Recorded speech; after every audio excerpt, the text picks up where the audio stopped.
ነው።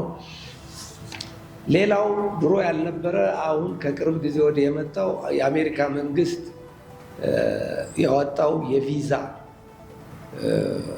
ፖሊሲ እና የትራቭል ገደቦች በአሜሪካና በአፍሪካ መካከል ያለውን የመንገደኛ ጉዞ ላይ አሉታዊ ተጽዕኖ አሳድሯል።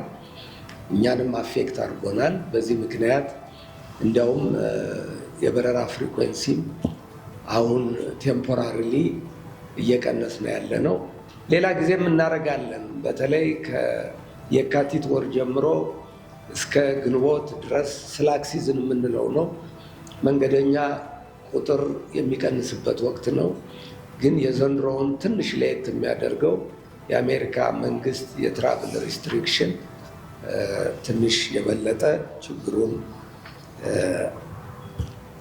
የበለጠ ሲሪየስ አድርጎታል።